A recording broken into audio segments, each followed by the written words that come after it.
War and occupation bring more than physical destruction. They inflict deep psychological wounds on civilians caught in between.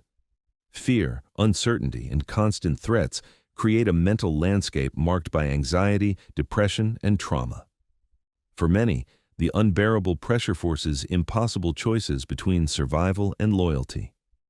Living under occupation means facing daily dangers, bombing raids, displacement, food shortages, and the loss of loved ones.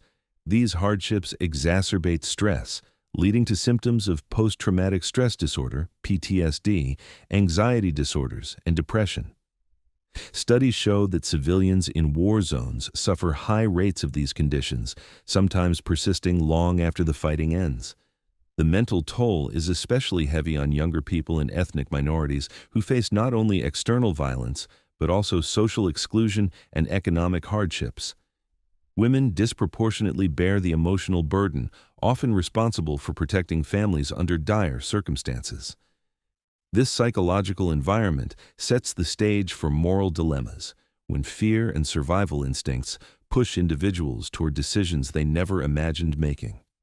Betrayal, collaboration, and resistance are not always clear-cut choices, but complex responses shaped by trauma and coercion.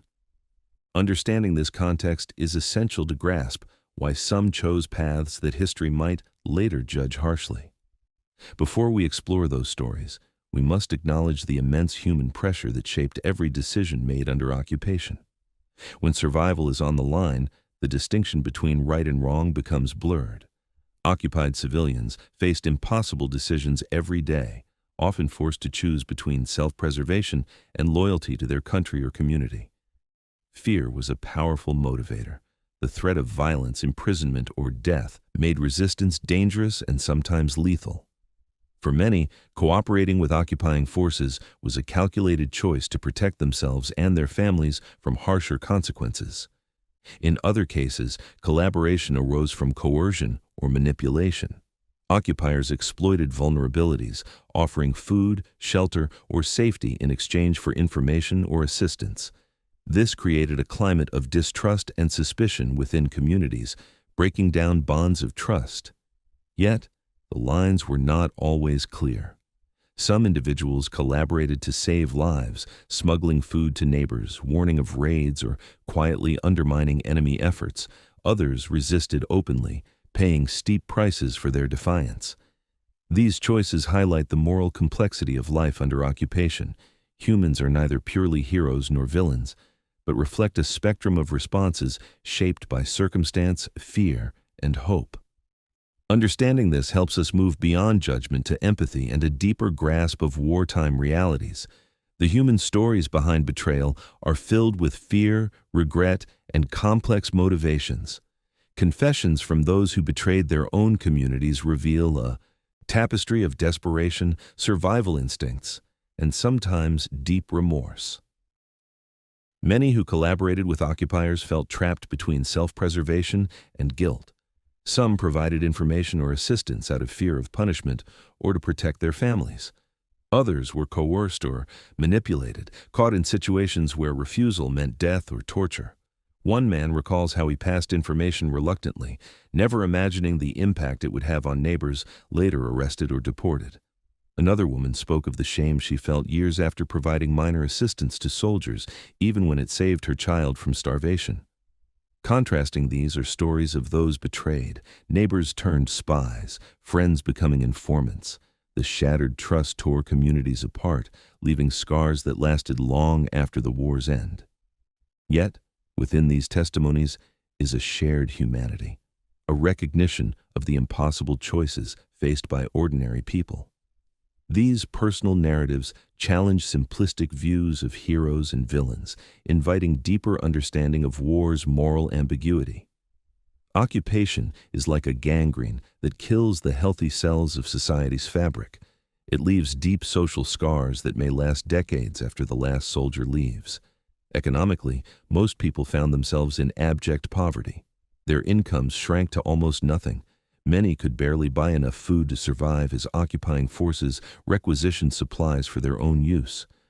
Starvation, malnutrition, and hunger became constant threats. In some cities, bread rations were just a few hundred grams per day or stopped entirely. Beyond hunger, endless plundering and forced labor added to civilian suffering. Entire populations, including children and the elderly, were made to work on roads, farms, and military fortifications under brutal conditions. Refusing meant harsh punishment or execution. Human rights were flagrantly violated. Forced evacuations, illegal imprisonments, confiscations, and constant fear ruled daily life. Many living in occupied territories became shadows of their former selves, haunted by cold, hunger, and relentless abuse. Social order and trust broke down. Crime and deviance rose as communities struggled to survive and cope with trauma. Families and neighborhoods were torn apart by suspicion, collaboration, or resistance. Yet, even amid such suffering, many kept hope alive, supporting each other, preserving culture and humanity in small acts of kindness and courage. Understanding these social consequences helps us grasp the full cost of occupation, not just military defeat, but the destruction of the very fabric that holds communities together. The experience of occupation and the moral dilemmas it created offer timeless lessons for us all. History teaches that the pressures of war can distort human behavior, but they also reveal the strength and complexity of the human spirit. First, it reminds us to approach those difficult choices without simplistic judgments. Many decisions taken under occupation were made under duress, fear, and threat to life. Understanding this helps build empathy rather than condemnation. Second, the breakdown of trust during occupation shows how fragile social bonds can be in times of crisis. Communities must guard their unity and foster open dialogue to heal after conflict. Third, remembering these stories serves as a warning. We must recognize early signs of political or social polarization and act to prevent the rise of extremism that can lead to occupation and betrayal. Finally, the resilience shown by individuals and communities teaches us hope.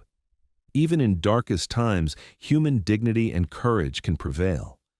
By taking these lessons to heart, societies can better navigate the challenges of the present and build a future grounded in justice, compassion, and peace.